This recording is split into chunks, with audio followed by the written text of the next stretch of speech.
ফেব্রুয়ারিতে নির্বাচন হবে না।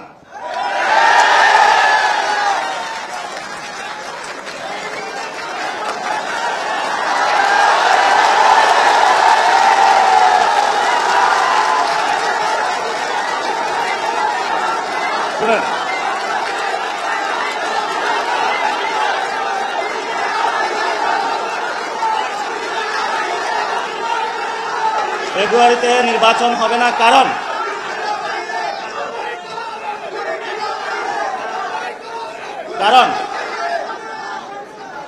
কারণ যদি ফেব্রুয়ারিতে নির্বাচন হয়, আমার যে ভাইয়েরা শহীদ হয়েছিল, রক্ত দিয়েছিল সংস্কারের জন্য, একটি নতুন সংবিধানের জন্য, তাহলে কবরে গিয়ে তার লাশটা ফেরত দিতে হবে এই সরকারকে। আমার যে ভাইয়ের হাতটা চলে গিয়েছিল, যদি সংস্কার কাজ শেষ না করে নির্বাচন হয়, তাহলে এই সরকারকে আমার ভাইয়ের হাতটা ফিরিয়ে দিতে হবে। যে মায়ের বুক খালি হয়েছিল, যদি সংস্কার ছাড়া, একটি নতুন সংবিধান ছাড়া বাংলাদেশে নির্বাচন হয়, তাহলে ওই মায়ের বুকের সন্তানকে ফেরত দিতে হবে। অনেক বাচ্চাকে দেখেছি এখনো বুকের দুধ পান করে, কিন্তু বাবা শহীদ হয়েছে। তাদের সাথে যখন কথা বলেছি, তাদের মুখের ভাষা পাইনি, শুধু চোখের ভাষা পেয়েছি। চোখের ভাষাটা ছিল অশ্রু। যে অশ্রুতে তারা বলেছিল, আমার বাচ্চা রয়ে গিয়েছে, আমার স্বামী চলে গিয়েছে, আমি বাংলাদেশ থেকে কিছু চাই না, কিন্তু আমি একটি সুন্দর ভবিষ্যতে বাংলাদেশ দেখতে চাই, যেখানে আমার এই বুকের যে সন্তান আছে, আর সন্তানকে কেউ খুন করবে না। কিন্তু বাংলাদেশে আমরা দেখতে পাচ্ছি একই সংস্কৃতির ডামাডোলে, একই ফেসিবাদী সংবিধানে, একই সিস্টেমের মধ্য দিয়ে আমরা নির্বাচনে যাচ্ছি। তাহলে এতগুলো মানুষ শহীদ হওয়ার প্রয়োজন কি ছিল? এতগুলো মানুষ আহত হওয়ার প্রয়োজন কি ছিল? আপনারা দেখেছেন, এখানে অনেক মিডিয়া ভাই রয়েছেন। ভারতে হিন্দুত্ববাদী বিজেপি এক এক করে সকল মিডিয়া দখল করেছিল, কিন্তু কিছু তরুণ যুবা অল্টারনেটিভ মিডিয়া সৃষ্টি করে ভারতের বুকে গত ইলেকশনে বিজেপির যে জয়যাত্রা, তাদের যে হম্বিতম্বি, সেটা রুখে দিয়েছিল। আপনাদের কি স্মরণ আছে? আপনাদেরকে সেই ভূমিকায় নামতে হবে। বর্তমানে গণ অভ্যুত্থানে যারা নেতৃবৃন্দ রয়েছেন, 1 লাখ টাকা, 5 লাখ টাকা বিভিন্নভাবে এমনভাবে ক্যারেক্টারাইজেশন করা হচ্ছে, মনে হচ্ছে বাংলাদেশের সবচেয়ে বড় তারা ক্রিমিনাল। এসব ফাইজলামি বন্ধ করতে হবে। গণ অভ্যুত্থানের পরে সকল মিডিয়া সম্পাদকের সাথে বসেছিলাম, তাদেরকে একটা কথা বলেছিলাম, যা কাম করেছেন ঘরের ভিতর থাকেন, যদি লজ্জা থাকে ঘরের ভিতর থেকে বের হবেন না। কিন্তু যাদের লজ্জা নাই, তারা বারবার বাংলাদেশের মানুষকে ধোঁকা দিয়ে যাচ্ছে। এনসিপি কি ফেব্রুয়ারি নির্বাচনের বিরুদ্ধে কঠোরভাবে দাঁড়াচ্ছে? এই প্রশ্ন গতকাল একটা অনুষ্ঠানের পর আমাদের সামনে হাজির হয়েছে।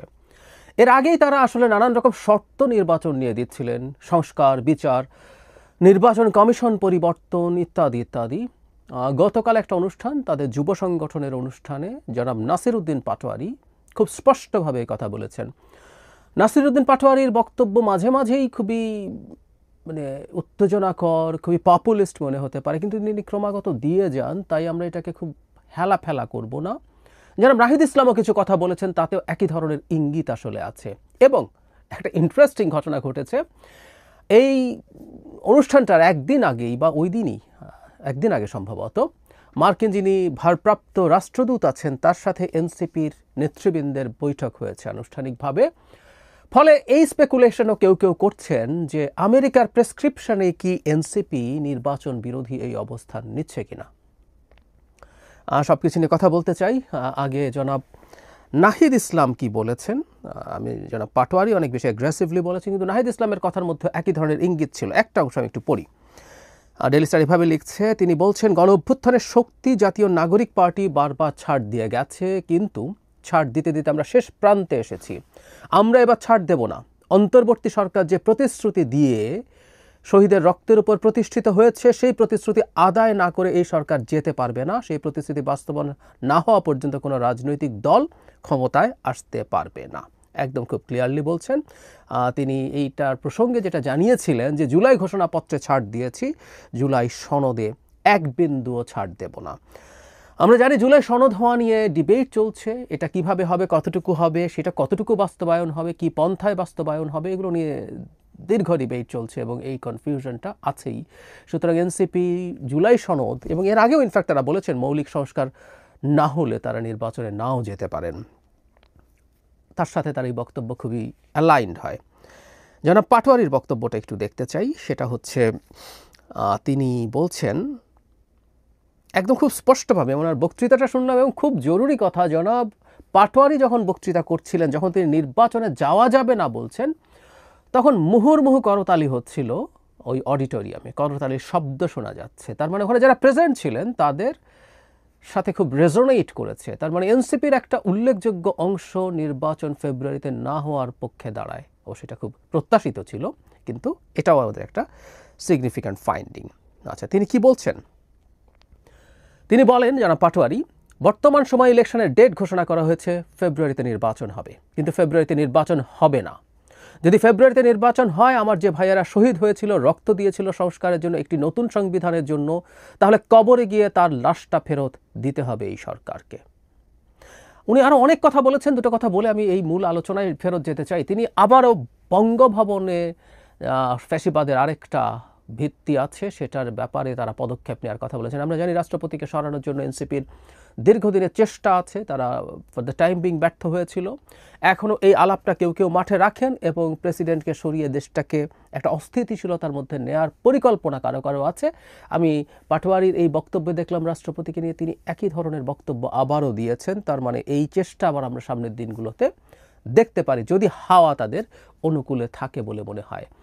খুব স্পষ্টভাবে একটা গোয়েন্দা সংস্থা ডিজিএফআইকে নিয়ে কথা বলেছেন জনাব নাসিরউদ্দিন পাটোয়ারি নাম উল্লেখ করে। জনাব হাসনাত আবদুল্লাহও দেখলাম একই প্রতিষ্ঠান নিয়ে কথা বলেছেন। ধারণা করি কক্সবাজার সফরে তারা যে গেছেন, তাদের গতিবিধি সব যে প্রকাশিত হয়েছে, আমি ধারণা করি তার জন্য তারা এই গোয়েন্দা সংস্থাটিকে দায়ী করেন এবং খুবই অ্যাগ্রেসিভ কথাবার্তা বলেছেন। ডিজিএফআই ভেঙে টেঙে দিতে পারেন, সব প্রয়োজন হলে এইসব কথাবার্তা তারা উল্লেখ করেছেন। যাই হোক, আমরা নির্বাচনের প্রশ্নে আসি এবং আমেরিকা এটার সাথে কোনোভাবে ইনভলভড আছে কিনা সেই প্রসঙ্গে। এনসিপি নির্বাচন নিয়ে রেটরিক খুব আগে থেকে রেখেছে, সুতরাং আমি খুব হালকাভাবে দেখি না। জনাব নাহিদ ইসলাম দায়িত্ব নেওয়ার সাথে সাথে রয়টার্স এএফপিকে আইন শৃঙ্খলার অবস্থা দেখিয়ে নির্বাচনের আনসার্টিনিটির কথা বলেছেন। সংস্কার বিচার ছিল, নির্বাচন কমিশনের ব্যাপারে রিপিটেডলি তারা আপত্তি জানিয়ে গেছেন। ফলে তাদের এটাকে খুব হালকা করে দেখা উচিত হবে বলে আমার মনে হয় না। তারা এই ব্যাপারটায় সিরিয়াস আছেন, তারা নির্বাচনে না যেতে পারেন বা এই নির্বাচন পিছিয়ে দেওয়ার চেষ্টা করতে পারেন, সিরিয়াসলি পারেন। আরেকটা যে অপশন যেটার কথা হাওয়ায় শোনা যায়, যে তারা একটা নেগোসিয়েশন চান।